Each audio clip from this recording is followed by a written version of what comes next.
So most of you guys are on wheels that do not need something we call bats. So you see this? This is a bat.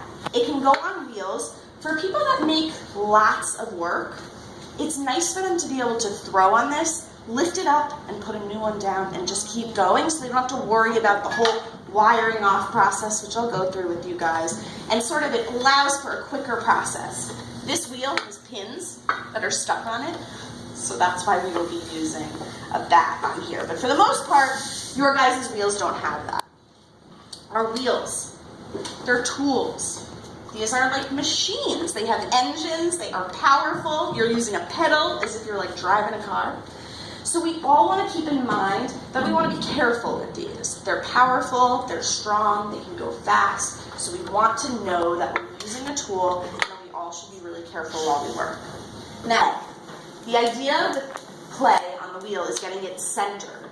And that means that it's moving with our wheel head and that it's remaining centered and central on our wheel head and is not bouncing around. That's sort of what we're looking to lose. We're looking to not have our clay sort of hula hooping around, but steady and moving with our wheel speed. Make sure it's nice and stuck on there. And now we're going to start to throw. We're going to start to center our piece. What I'm going to do is I'm just going to move my water down here so that you guys can see it. I'm not blocking it. The tools that we have at our wheel are a sponge and a bucket of water. Literally, our hands do the rest of it. And that's one of the really cool things about throwing on the wheels. Everything can be done with your hands. I like to always moisten my sponge, have it a little bit wet up here so I can go and reach for it. And the important thing is to always have our hands wet. We never want the clay to feel like it's peeling and pulling on our skin. We want it to feel like it's really smooth and sort of a nice feeling. So I'm going to wet my hands and make sure they're nice and wet.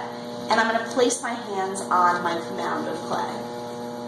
Now I'm going to notice that this ball of clay, there's no way I put it perfectly centered on this wheel because I'm a human. Like you said, I'm a person. How could I just do that? So there's some work that's going to be involved. So I can feel, and you guys might be able to see, that my hands are being moved. The clay is moving my hands. Do you see that? How they're kind of wobbling around? We want them to be steady. So what I'm going to do is I'm going to keep my hands wet and I'm together. We're working as a team. I'm going to continue to apply some pressure. Hey, Maeve. Hi, how are you? Good, how are you? Good. Come on in. You know the drill. First class. She didn't think it was you. She came out crying. This is your routine. Oh, don't worry. I'm so glad you're here. It wouldn't be the same. Go join them. Yes. So, we're going to continue centering. You'll notice, you guys see that this clay has a little bit of a wobble to it? That's not centered yet. So what I want to do is I want to continue to apply pressure down and inward. But you'll notice my hands are just staying hugging around the clay. And it's nice and wet. You see I'm creating this nice slippy slop. We want that. I don't want it to be dry.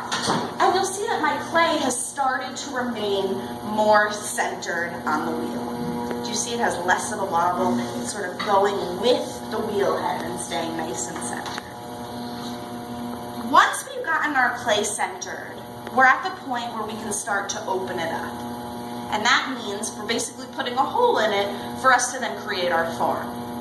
I want to reiterate to you guys, or repeat to you, that centering is super hard. It is something that took me a really long time, and I'm talking like not a couple of weeks, like a year to feel like I was really comfortable and good at this. So at this, any other questions? And the last thing I want to show you is which happens all the time, if you make a little mistake, if one of your pieces just turns to mush, which happens to every potter, no matter how often you do this, you'll use these cool scrapers. You'll get any excess mushy clay, even if it's your whole ball, if I'm not mushy, and you're going to scoop it off, and we want them at the end of class. Any questions? All right, let's do this. Yes? Can you use this to center it, like these rings? You absolutely can use those rings to help center. That's a great question. Anything else?